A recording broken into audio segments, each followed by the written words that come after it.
Selamat siang anak-anak Sir, kelas 3. Selamat bertemu kembali dengan Sir dalam pelajaran agama kita pada kali ini ya.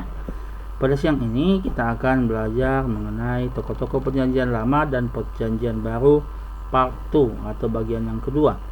Di bagian yang pertama kita sudah bicara tentang siapa? Yakub. Oke, kita sudah bicara tentang Yakub ya. Yakub nanti itu adalah bapaknya si Yusuf ini yang kita akan bicara pada hari ini. Oke, kita mau lihat. Mari kita lihat bersama ya. Nah, ini adalah pengantar Sir untuk pelajaran kita ya. Yakub adalah ayah dari Yusuf. Yusuf adalah seorang tokoh teladan dalam kesabaran, cinta kasih dan pengampunan. Kita tahu Yusuf dalam ceritanya dia itu adalah anak yang dibenci oleh saudaranya, yang dibuang oleh saudara-saudaranya, namun nanti dia tetap sabar, tetap mencintai saudara-saudaranya, bahkan memberikan tempat, tanah, rumah bagi keluarganya. Itulah semangat cinta, semangat besar dalam diri Yusuf yang selalu mencintai saudaranya. Nah, mari kita mulai memasuki pelajaran kita. Mari kita mengamati gambar ini. Gambar yang pertama adalah gambar di mana Yusuf sedang menafsirkan mimpi Firaun. Ya, Yusuf sedang menafsirkan mimpi Firaun. Menafsirkan itu artinya membaca, meramalkan apa arti dari mimpi Firaun. Dan yang di gambar kedua adalah ketika Yusuf di rumah Potifar. Potifar adalah orang yang membeli Yusuf ketika dia dijual ke Mesir.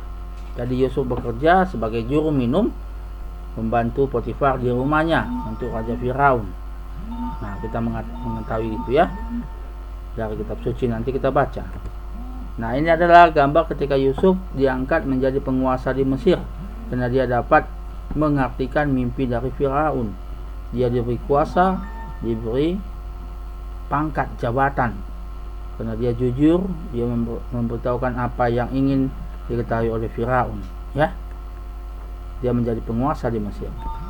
Nah, sekarang mari kita baca ayat kitab sucinya ya. Anak-anak Sir, siapkan kitab suci di depannya dan mari kita baca bersama. Saya akan berikan waktu nanti 10 sampai 15 menit untuk membaca dua ayat kitab suci ini, oke?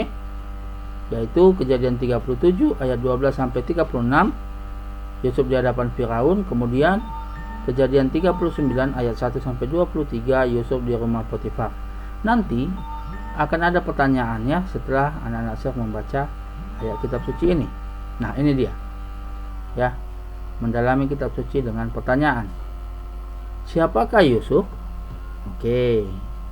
Ya. Kedua, mengapa Yusuf dibenci oleh saudaranya?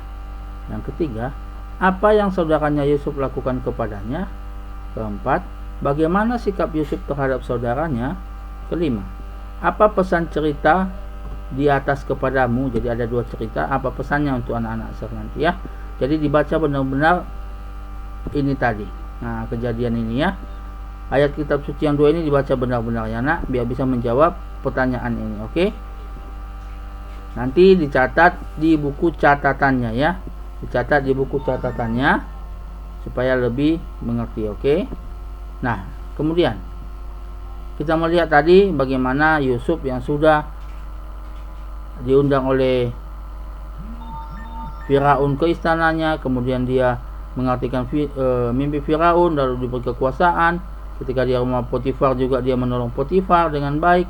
Dan kemudian Yusuf ketika mengetahui saudara-saudaranya kelaparan, datang ke Mesir saudara-saudaranya dan dia membantu mereka.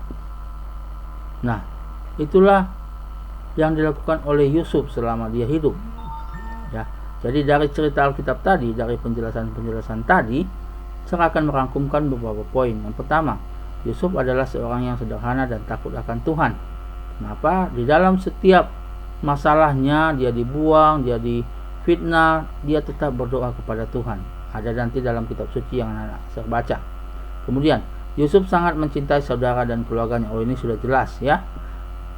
Ketika kelaparan, dia mengundang saudara-saudaranya, keluarganya untuk datang ke Mesir. Yang ketiga, Yusuf adalah seorang yang mampu melihat dengan positif. Dia tidak dendam kepada saudara-saudaranya yang sudah mau membunuh bahkan membuang dia ke Mesir.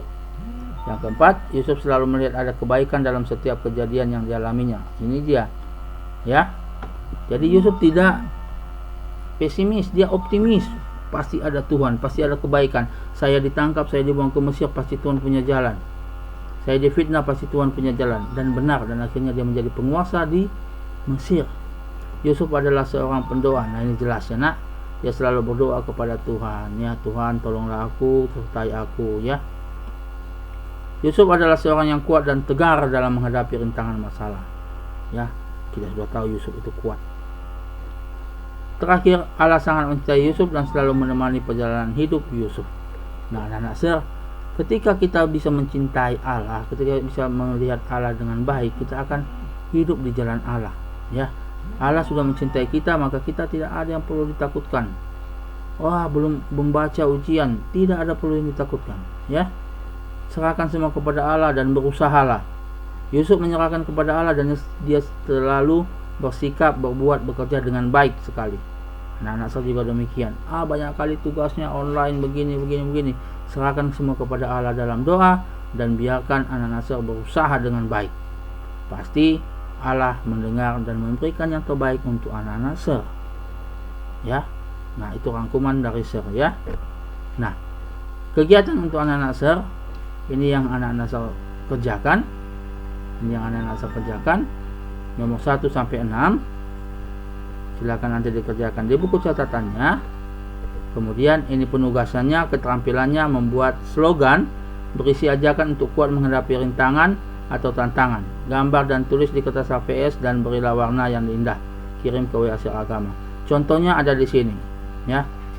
Saat kami datang untuk belajar, kami pulang membawa ilmu. Itu kami, ya, bukan kamu, tapi kami pulang membawa ilmu. Nah, ini contoh pemberi semangat menghadapi rintangan. Malas belajar, malas sekolah, malas online. Kami datang belajar, kami pulang membawa ilmu. Itu slogan, artinya slogan mengajak, memberi semangat, ya. Jadi ada kata-kata, ada gambar juga. Oke, silakan anak-anak saya buat sendiri seindah mungkin, warnai, kemudian kreasikan sebaik mungkin gambarnya, ya.